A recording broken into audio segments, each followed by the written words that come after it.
Hello again, this is Derek from Tomcat Gas Trading and welcome to another Inside a Boiler Casing. Today's video is the Glowworm Energy 30C, and this is actually the youngest boiler I've ever done an Inside the Boiler Casing on, and I've stripped it here at the centre because this is only 2 years old. So let's get on with it and find out why a 2-year-old boiler is at my centre. Now, just a word of warning, remember you must be gas safe registered to be able to work on boilers, and you must be competent to do so, so you must hold the relevant ACS qualification of 10 watts. You also need to follow out the safe to touch test and the safe isolation before you go into the electrical side or touch the boiler. So you have been warned. So if you're wondering how I know how old this boiler is, so if we look at this sticker here, so Glowworm produces these stickers for servicing, you can see it says 21, the first two numbers. That means it's been made in Belper in Derbyshire. 20 is the year, so 2020, and 05 is the week. So that's how you know how old these boilers are. Now all the rest of these numbers are the guy who's built the boiler and the sonic screwdriver he's used. So we don't need to worry about any of those. It's just these first ones. 21 UK, 20 is the year, and 05, those two are the week.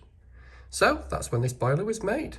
Shall we get the casing off then? So first of all, there are 2 screws under here, which you'll need a T20 or a Torque 20 to get off. I've already taken them off. There's 2 little tabs, you just pull the larger and the cover comes off. Now if we look on the back side of the cover, there is a seal, and this seal is incredibly important because this is your combustion seal. So the full boiler is the combustion chamber. So you have to be gas safe registered to be able to go into side here, even if you're an electrician to want to put the controls in. We'll talk about that as we're going along. So you can see there's a nice big thick rubber seal all the way around here, and when you're servicing these boilers it's a must that you check these seals are intact. So that's the casing. Now as usual with Inside the Boiler Casing, let's start at the top and let's have a look at the components inside this boiler.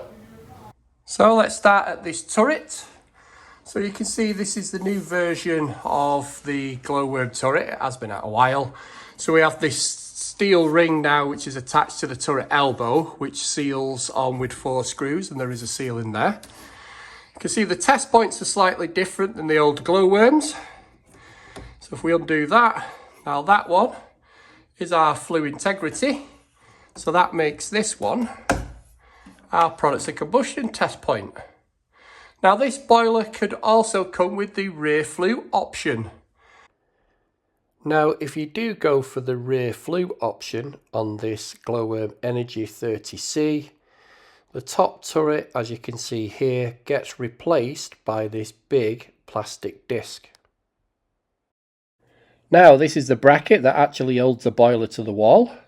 Now you can see there's 2 tabs on the left and right, and then there's one in the middle. The one in the middle requires a securing screw. And the big hole you can see in the bracket is where this rear flue is connected to. And you can see the drawer in there just to the left of it, which shows what you need to do when you're installing this rear flue option. So that's the bracket. Now if you use a standard flue system on this Glowworm Energy, the fall for the condensate within the flue is built into it.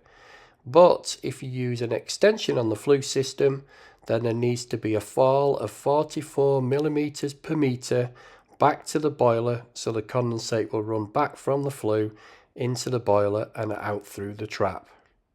So that's the turret.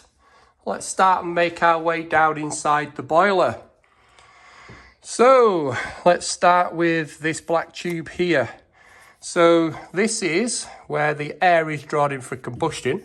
So it comes into the boiler via here, gets drawn in through this silencer, there's a filter here, and then gets shoved into the fan. Then the fan blends it with the gas and puts it into the burner, and the burner is just inside here. We'll see that later. So this thing you can see here is where the products of combustion come up. So it collects in the sump, and this is where the products of combustion come out before it goes into the flue elbow and then out through the flue. Now, if we do have the rear flue option, then this is the test point for if you've got the rear flue. You can't do flue integrity testing, but you can do products of combustion out. The big grey thing you can see here is the expansion vessel, and you can see the Diverter valve is dead easy to get onto. So this is the air side and this is the water side. If we come down to the water set, first thing you can see is why this boiler is here. So considering this boiler is only 2 years old and you can see this really mucky, dirty water, so what does that tell you? It didn't go onto a clean system, and the customer got that fed up of it. He asked us to remove it and put a new one in after we'd done a power flush.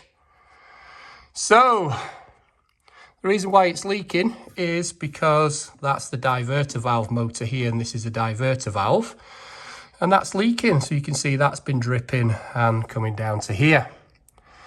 So big silver thing we can see here is the plate to plate. So this is what heats the hot water. So central heating on one side, cold water on the other, and it comes out of your hot tap. Just below that, we've got the pressure relief valve and the condensate trap, which you can see is connected to the bottom of the sump there. Just to the left here, we have the low water pressure sensor. And just a bit further up there, we have the NTC on the flow. So the flow thermistor. The return thermistor is at the back down there. And you can see the return one's done blue and the flow one is in red. Shoved up the back here, we've got an automatic air vent, and you can see there's a tube off the automatic air vent, which sends it down and out through the casing. And then we've got the good old Grundfos ERP pump here at the front. So that's your energy rated product pump. So that's basically the components within this boiler. Shall we take it apart then? Hang on a minute. Have I seen this boiler before? Isn't this the Vaillant EcoFit Pure? Isn't it exactly the same boiler? Looks like it to me. Put in the comments down below, guys, if you think this is the same as the Vaillant EcoFit Pure, because it certainly looks like it to me. So, shall we have a quick look at the front panel of this boiler before we start taking it apart? Now, this section here is where a mechanical time clock would go. Or, you could actually buy one of these. Now, this is the Clima Pro 2 radio frequency programmable room stat. So that is the stat what sticks on a bracket in the wall. But we need a sender unit, and this is the sender unit which slots into here. So basically all that does is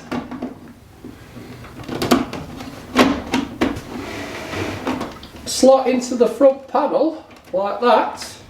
That cable then, if we pull this front panel down, which comes from there, just slides through here, comes around here through this knockout here, and then goes into the bus connections, which are here and here. And then once that's in, close that front panel up. That is now on the top there, all nice, when the cover goes on and you don't see anything. So, good bit of kit, and completely invisible once the front cover's on. Anyway, let's start stripping it. First thing we're going to take off is this silencer. So what we have to do is push it up, twist it towards us, he says. and pull it down. It's on like a bayonet. Once you get it into this position square on, you can pull it down. You can see the tab there. So that's taking this off. Next thing we need to do is we need to take this off, because we're actually going to show you the burner. So I need to take this off. So the first thing I need to do is, there's a screw up here to undo. Once I've undone the screw, I can lift this little tab up here, and then this will pull towards us. So I've got my little weir set, so I can just get onto the screw.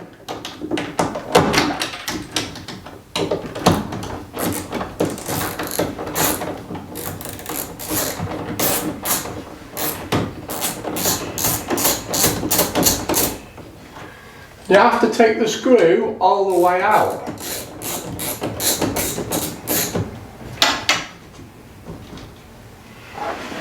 That's the screw out, we'll put it at the top for safety. Then we've got to lift this tab up, pull it towards us, and then pull that out. So that's now taken out the flue pipe, and you can now see the trap in the bottom. There's a little bit of aluminium oxide in there, but nothing spectacular. So next thing we need to do is undo this gas connection here. So we need an adjustable spanner.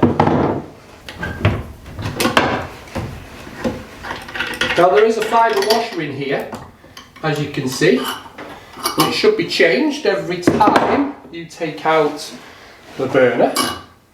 So I'm going to disconnect the wires from the fan, and I'm going to take it off the gas valve, because this whole section needs to come out. Now there's 4 bolts holding this on. There's 2 at the front, and then there's 2 at the back.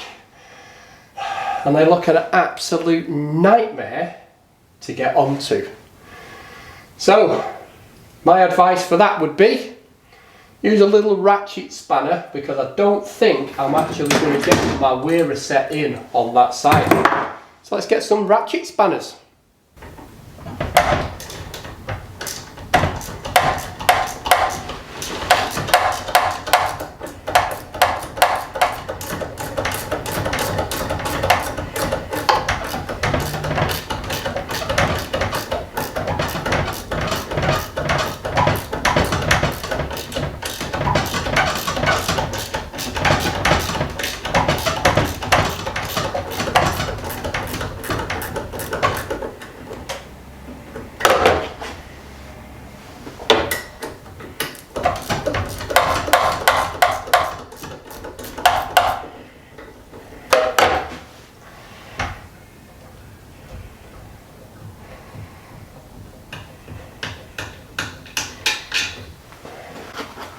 Now, this front one here on the right was easy to get on with my ratchet. So that came off okay. Also, the one on this side, I should be able to get on it. Now the 2 on the back, I've no chance of getting that in, because that's too thick and hitting the back. But the side panels do come off. So if I undo these side panels here, I should be able to swing that out of the way and get easily on to this side. So let's do that first.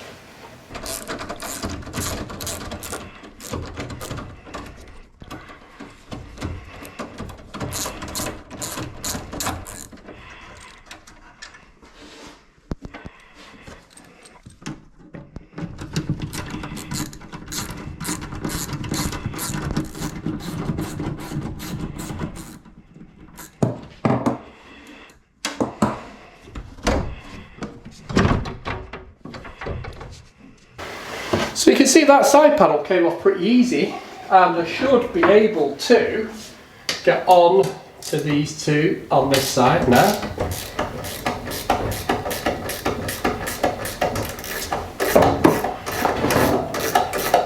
Now the ones at the back, you don't have to take all the way out. But these 2 at the front, you do. So let's get on that with the open-ended part of the spanner. Because there's no way I can get the ratchet in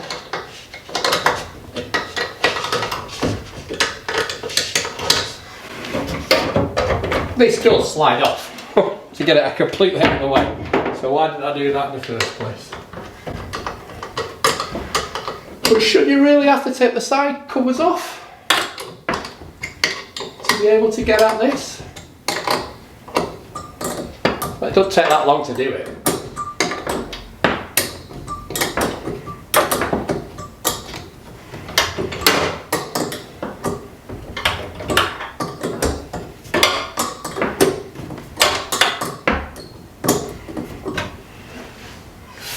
So, that one's come up quite a lot now. Now, I'm going to proper struggle to get in there.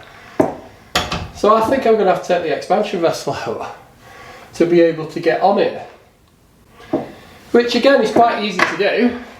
There's just this bracket here with 1 screw, 2 screws there. And again, these should be the tops, which they are. So I can slacken those off for now. Okay, and then I just have to undo this connection on here. Now, I've no clue whether this is full of water, whether it's been drained properly, because I didn't take it out. My son did with his mate Mike. So, okay, that's come off alright.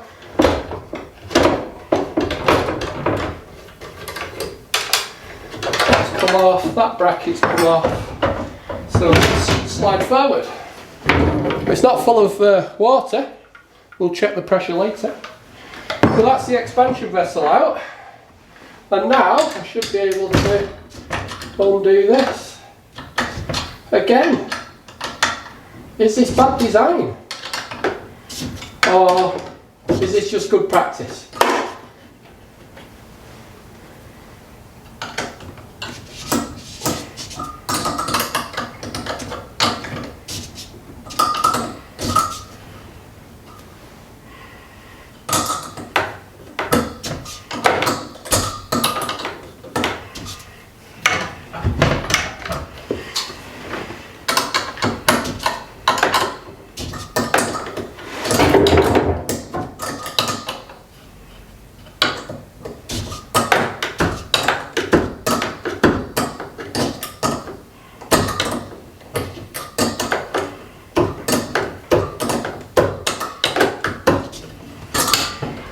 Okay, I've moved those nuts up by about nearly 10 mil, so this now should lift up and come out all in one go.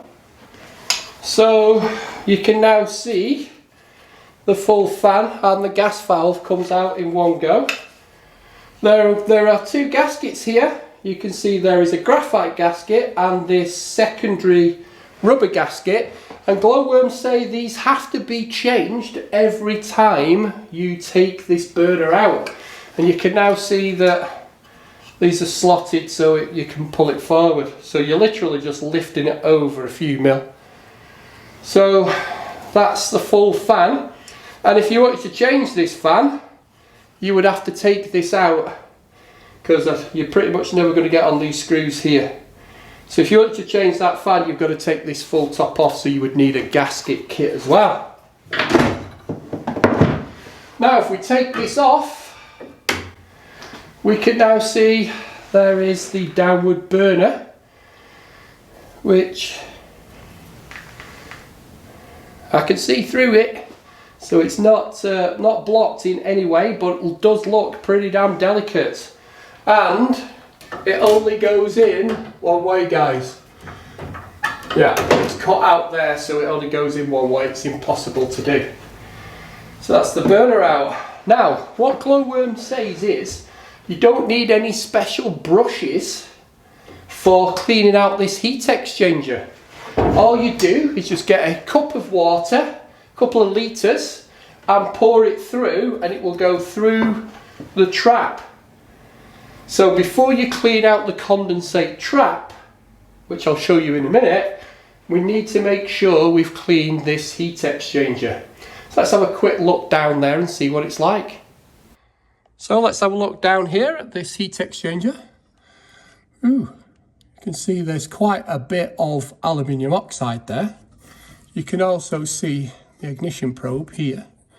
That's connected to there, which goes down to the spark generator there.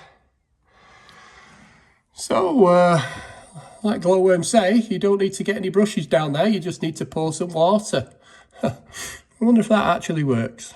Put some comments down below, guys, if you say it works. So that's what inside the heat exchanger looks like. Now I'm curious to see what this plate-to-plate heat exchanger is like and how easy it is to get it out, because this dirty orangey coloured water. So it's like the Vaillant range. So again, it's the same size T-Torque 20 to get out the screws. So there's two on this side.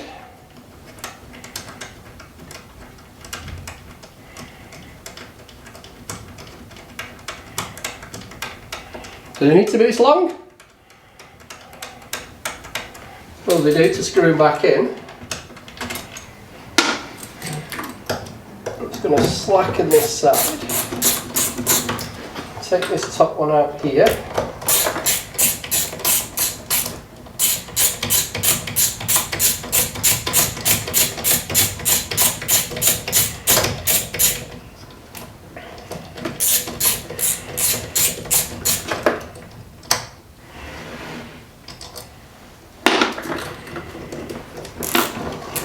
Why is it always something in the way?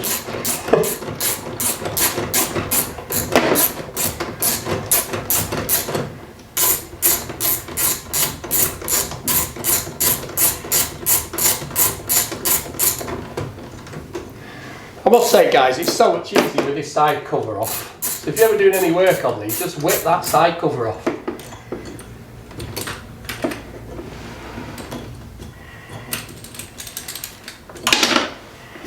Well, that's the hardest one to get out.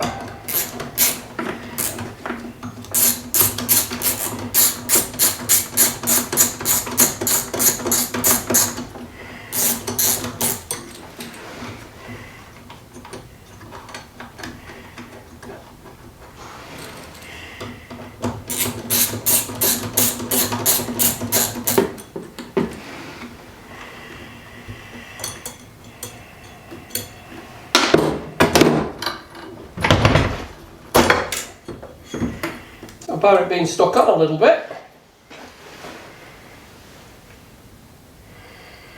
Well, that's surprising. It is a little bit dirty in there, but not as dirty as I thought it was going to be. So there's 4 O-rings here on this plastic hydro block, which seal on the back of the plate here.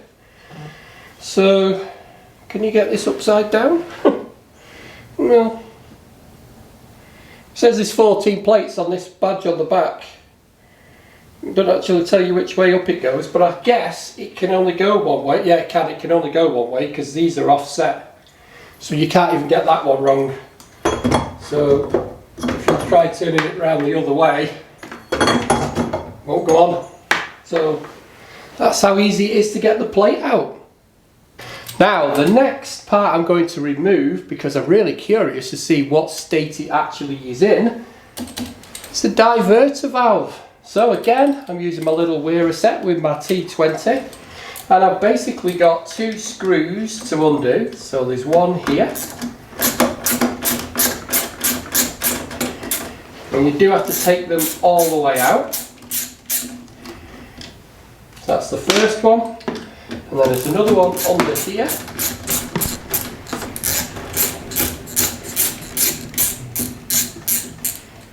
That's the second one. I just need to disconnect the electrical cable, which is here. Now just remember, guys, this has been drained and there's no water in this system. But if you would take any of these wet components out of the boiler, you would actually have to isolate your flow and return. And even taking the plate off, you would have to isolate the cold going in and drain that. And there's also a drain at the bottom of this boiler to drain any excess water out of this water set. But I'll show you that when we look underneath. So all I've got to do now is hopefully pull out this full cartridge. too bad. Oh yeah. So you can actually see the state of this now. It's pretty rusty coming through here, and this is it's come right through to the motor as well there. So we're going to have to completely replace this full cartridge. Now when you're ever putting these cartridges back, it's important you put it back in the right place. Technically you could only have two ways you could put it. You could put it that way or that way, but there is a groove here which has to sit inside here. So this will only go back one way, which is like that. But we're going to have to buy a new one. So that's the diverter valve cartridge. Easy to take out. But just watch out for that excess water when you do take it out. So this is underneath the boiler. So if we start here on the left hand side, this is our flow. Then this is our pressure relief valve. This is our hot water out. This is our gas connection. You can see there's a test point. Shouldn't look the easiest to get on, but there you go. There's a test point. The gas isolation. We have the cold water pipe, and we've got a built-in filling loop. Slightly different than they used to do it, because they used to go from the cold water to the flow. They now go from the cold water to the return pipe. This is the drain I was telling you about. So what you need to do is twist it like that. So it's just dead easy. Twist it like that, and then that opens, and then twist it like that, back, and it's closed. These are where you can put your wires through. Now if you break the integrity of any of these, then the boiler is at risk unless you've got a wire going through it. So don't make a massive big hole in here, because remember, this is part of the combustion chamber. So if any of these are damaged, they're at risk. So this here is the condensate trap, and there should be a rubber elbow with a plastic pipe what runs down here. But this is on like a bayonet connector. So what you do is you just twist it and pull it towards you, and then out comes the condensate trap. And there is like a little float in here, as you can see here, all mucky. But that's your float inside there. And then to put it back in, it says get it lined up and twist it back. Simple as that. Now to remove this trap, you actually need a minimum of 150 mil underneath the boiler. We've got about 170 mil, just over, well, nearly 175 mil here. So to remove the trap, again, twist and pull down, and you can see we need that distance. If we haven't got that distance, you're not going to be able to remove the trap, and you're not going to be able to work on the pipe work underneath here. Now that is the end of this video on this Glowworm Energy 30C. Or is it the Vaillant EcoFit Pure? Anyway, as usual, if you've liked this video, why don't you give me that old thumbs up, or leave a constructive comment down below. If you're not subscribed to my channel, then please subscribe because it helps, and don't forget to hit that notification bell because you want YouTube to tell you when we're uploading videos. Anyway, all I've got left to say is thanks for listening, thanks for watching, and why don't you catch any of these videos here? But I will catch you on the next one, guys. Cheers.